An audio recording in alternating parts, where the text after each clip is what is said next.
आज का पहला नंबर सवाल कि किसी लेंस द्वारा उत्पन्न वर्धन का ये सही मात्रक होता है। तो उत्पन्न वर्धन का ये सही मात्रक क्या होता है? तो मात्रक विहीन होता है। क्या होता है? मात्रक विहीन होता है। याद रखिएगा। Then VVI question. अगला नंबर सवाल है कि जिस न्यूनतम तार पर कोई पदार्थ जलना प्रारंभ कर देता है तो उसे हम क्या कहते हैं? तो उसे हम क्या कहते हैं? ज्वलन ताप कहते हैं। क्या कहते हैं? उसे ज्वलन ताप कहते हैं। याद रखिए, करेक्ट आंसर ये हो जाएगा। ये सभी दम VVI क्वेश्चन है जो एग्जाम में हर साल पूछ जाते हैं। तो एक बार इस वीडियो को पूरा जरूर देखिएगा और सभी क्वेश्चन को याद करिएगा। अगला नंबर मतलब कि मत्स्य का मुख्य श्वसन अंग होता है। तो मत्स्य का मुख्य श्वसन अंग क्या होता है? तो गिल्स होता है। क्या होता है? गिल्स होता है। याद रखिएगा। देन VVI क्वेश्चन है। अगला नंबर कि फोटोग्राफी कैमरा में कौन सा लेंस का उपयोग किया जाता है? तो फोटोग्राफी कैमरा में कौन सा लेंस का उपयोग किया जाता है? तो उत्तल लेंस। क्या? उत्तल लेंस का उपयोग किया जाता है। करेक्ट आंसर ये हो जाएगा। अगला नंबर कि ताजे दूध का pH मान होता है। तो ताजे दूध का pH मान कितना होता है? तो ताजे दूध का pH मान कितना होता है? तो 6.5 होता है। कितना होता है? 6.5 होता है। याद रखिएगा। ये सभी दम VVI क्वेश्चन। अगला नंबर सवाल कि तिलचट्टा में कितने जोड़े श्वसन रंध्र पाए थे? तो तिलचट्टा में कितने जोड़े श्वसन रंध्र पाए थे? तो 10 जोड़ी। कितना? 10 जोड़ी पाए थे। याद रखिएगा। अगला नंबर कि धोबिया सोडा का रासायनिक सूत्र होता है। तो धोबिया सोडा का रासायनिक सूत्र क्या होता है? तो Na2CO3 10H2 होता है। याद रखिए। करेक्ट आंसर का B हो जाएगा।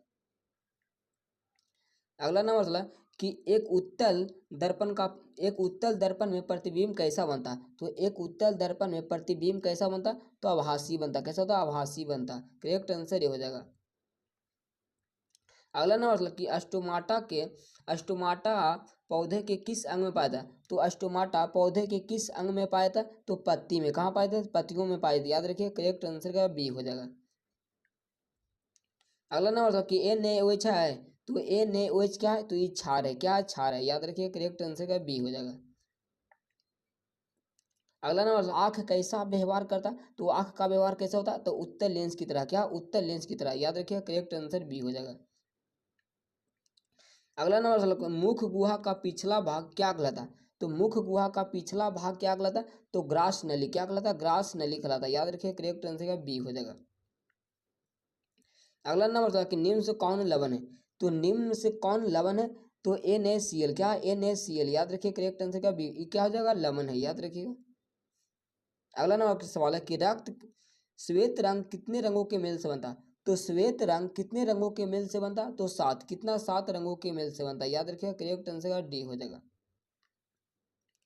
अगला नंबर सवाल है कि निम्न में से किस क्षेत्र के द्वारा ग्रसनी ग्रास नली से जुड़ता? तो किसके द्वारा, किस क्षेत्र के द्वारा ग्रसनी और ग्रास नली से जुड़ता? तो निगल द्वार के द्वारा। क्या? निगल द्वार के द्वारा। याद रखिए। करेक्ट आंसर का ये हो जाएगा। अगला नंबर सवाल कि तनु HCl का pH मान क्या होता है? तो तनु HCl का pH मान क्या होता है? तो 0 होता है। क्या होता है? 0 होता है। याद रखिए। करेक्ट आंसर D हो जाएगा। अगला नंबर सवाल कि रक्त में हल्के पीले रंग के चिपचिपे द्रव को कहते हैं। तो रक्त के हल्के पीले रंग के चिपचिपे द्रव को क्या कहते हैं? तो प्लाज्मा कहते हैं। क्या कहते हैं? प्लाज्मा कहते हैं। याद रखिए। करेक्ट आंसर ये हो जाएगा। अगला नंबर सवाल कि निम्न से कौन अम्ल है? तो हमें से बताना है कि कौन इनमें से अम्ल है। तो अम्ल क्या होता है? NaCl। क्या? HCl क्या है? ये अम्ल है। HCl क्या है? ये अम्ल है। याद रखिए। करेक्ट आंसर का D हो जाएगा। अगला नंबर सवाल कि मनुष्य के दांत के सबसे ऊपरी परत क्या है? तो दांत के सबसे ऊपरी परत को हम क्या कहते हैं? तो इनामिल कहते हैं। क्या कहते हैं? इनामिल कहते हैं। याद रखिए। करेक्ट आंसर का B हो जाएगा। ये सबसे कठोर तत्व होता है। क्या? सबसे कठोरतम तत्व होता है। अगला नंबर सवाल कि निम्न से कौन अर्धचालक नहीं है? तो इसमें से बताना है कि कौन है जो अर्धचालक नहीं है। तो इसका आंसर क्या होगा? पारा। पारा क्या? धातु है। याद रखिए। करेक्ट आंसर C हो जाएगा। जो द्रव अवस्था में पाए जाते हैं। अगला नंबर सवाल कि उच्च बस्यु अम्लों के सोडियम लवण कहलाते हैं। तो सोडियम लवण क्या कहलाते हैं? तो आप साबुन। क्या कहलाते हैं? साबुन कहलाते हैं। याद रखिए। करेक्ट आंसर B हो जाएगा। अगला नंबर सवाल कि मनुष्य के मुख गुहा में कितने जोड़ी लाल ग्रंथि पाए थे? तो मनुष्य के मुख गुहा में कितने जोड़ी लाल ग्रंथि पाए थे? तो 3। कितना जोड़ी पाए थे? तो 3 जोड़ी पाए जाते हैं। अगला नंबर सवाल कि एक बोल्ट कहलाता है। तो एक बोल्ट क्या कहलाता है? तो एक जूल प्रति कूलम। क्या? एक जूल प्रति कूलम। करेक्ट आंसर का B हो जाएगा। अगला नंबर था कि निम्न से कौन अधातु है? तो यहाँ पे बताना कि अधातु कौन है? तो कार्बन क्या है? अधातु। याद रखिए।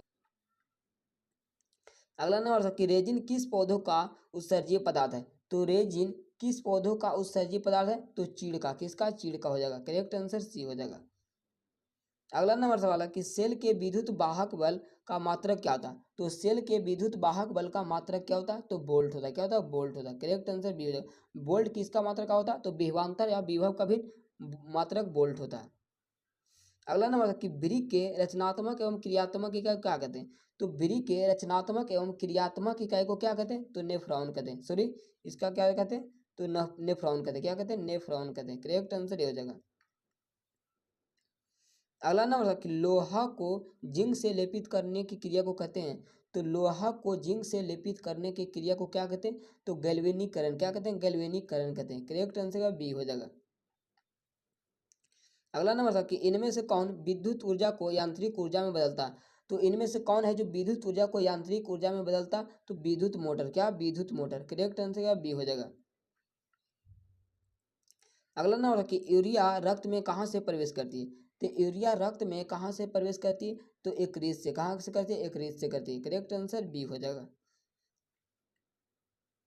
अगला नंबर है कि धातुओं को जोड़ने में प्रयुक्त गैस है। तो धातुओं को जोड़ने के लिए हम कौन सा गैस को उपयोग करते हैं? तो इथाइन गैस। क्या? इथाइन गैस को उपयोग करते हैं। करेक्ट आंसर सी हो जाएगा। अगला नंबर कि विद्युतमय तार होता है। तो विद्युतमय तार कैसा होता है? तो लाल रंग का। किसका होता है? लाल रंग का होता है। करेक्ट आंसर का बी हो जाएगा। अगला नंबर कि दंत अस्थि क्षय का कारण है। तो दंत अस्थि क्षय का कारण क्या है? तो इनमें से सभी हो जाएगा। इनमें से सभी हो जाएगा। करेक्ट आंसर डी हो जाएगा। अगला नंबर कि ऑक्सीजन के दो परमाणुओं के बीच कितने अबंध पाए थे? तो ऑक्सीजन के दो परमाणुओं के बीच कितने अबंध पाए थे? तो ऑक्सीजन के दो परमाणुओं के बीच कितने बंध पाए थे? तो दो। कितना? दो बंध पाए थे। याद रखिए। करेक्ट आंसर बी हो जाएगा। अगला नंबर सवाल कि चुंबकीय क्षेत्र का एसआई मात्रक होता है। तो चुंबकीय क्षेत्र का एसआई मात्रक क्या होता है? तो टेस्ला होता है। क्या होता है? टेस्ला होता है। करेक्ट आंसर भी है। अगर पूछेगा कि चुंबकीय फ्लक्स का एसआई मात्रक क्या होता है? तो वेबर होता है। याद रखिएगा। अगला नंबर सवाल कि जंतुओं की अपेक्षा पौधों में श्वसन गति होती है। तो जंतुओं की अपेक्षा पौधों में श्वसन की गति होती है तो कैसा होता है? तो धीमी होता है। क्या होता है? धीमी होता है। करेक्ट आंसर ये हो जाएगा। अगला नंबर कि एक पिकोमीटर कितने के बराबर होता है? किसके बराबर होता है? तो एक पिकोमीटर किसके बराबर होता है? तो 10 के पावर माइनस 10 मीटर के बराबर। क्या? 10 के पावर माइनस 10 मीटर हो जाएगा। करेक्ट आंसर ये हो जाएगा। अगला नंबर था कि हमारी आकाश गंगा की आकृति होती है। तो हमारी आकाश गंगा की आकृति कैसा होता है? तो सर्पिल होता है। कैसा होता है? सर्पिल होता है। करेक्ट आंसर का डी हो जाएगा। अगला नंबर कि अमीबा में भोजन का पाचन किस अंग में होता है? तो अमीबा में भोजन का पाचन किस अंग में होता है? तो कुड़पाद में। किस में होता है? कुड़पाद में होता है। करेक्ट आंसर ये हो जाएगा। अगला नंबर सवाल कि निम्न से कौन जीव द्रव्यमान ऊर्जा का स्रोत का उदाहरण है? तो जीव द्रव्यमान ऊर्जा स्रोत का उदाहरण कौन है? तो पेट्रोलियम हो जाएगा। क्या जगह? पेट्रोलियम हो जाएगा। करेक्ट आंसर ये हो जाएगा। अगला नंबर कि मेंडल ने अपने प्रयोग में कितने विकल्पी लक्षणों का अध्ययन किया था? तो कितने विकल्पी लक्षणों का अध्ययन किया था? तो 7। कितना? 7 लक्षणों का अध्ययन किया था। करेक्ट आंसर बी हो जाएगा। अगला नंबर कि जिन शब्द का प्रस्तावना किसने दिया था? तो किसने दिया था? तो जिन शब्द किसने दिया था बाबू? तो किसने दिया था? जोहानसन ने। किसने दिया था? जोहानसन ने दिया था। करेक्ट आंसर डी हो जाएगा। अगला नंबर था कि लोहा ऑक्सीजन से संयोग करके बनाता है तो क्या बनाता है? तो ऑक्सीजन से संयोग करके क्या बनाता है? क्या बनाता है? तो लौह ऑक्साइड। क्या? लौह ऑक्साइड बनाता है। क्या? लौह ऑक्साइड बनाता है। याद रखिए। करेक्ट आंसर ये हो जाएगा। अगला नंबर सवाल है कि मनुष्यों में 22वें जोड़ी गुणसूत्र को क्या कहते हैं? तो 22वें जोड़ी क्रोमोसोम क्रोमोसोम को क्या कहते हैं? तो 22वें जोड़ी क्रोमोसोम को क्या कहते हैं? तो ऑटोसोम। क्या कहते हैं? ऑटोसोम कहते हैं। याद रखिए। करेक्ट आंसर ये हो जाएगा। अगला नंबर सवाल कि इलेक्ट्रॉन पर कौन सा आवेश होता है? तो इलेक्ट्रॉन पर कौन सा आवेश होता है? तो इलेक्ट्रॉन पर ऋण आवेश। कौन होता है? ऋण आवेश होता है। याद रखिए। करेक्ट आंसर बी हो जाएगा। तो आप लोग का वीडियो कैसा लगा आप लोग कमेंट बॉक्स में देगा। इस वीडियो को आप लोग ज़्यादा से ज़्यादा दोस्तों के पास शेयर कीजिएगा। तो आज के लिए इतने ही। जय हिंद, वंदे मातरम।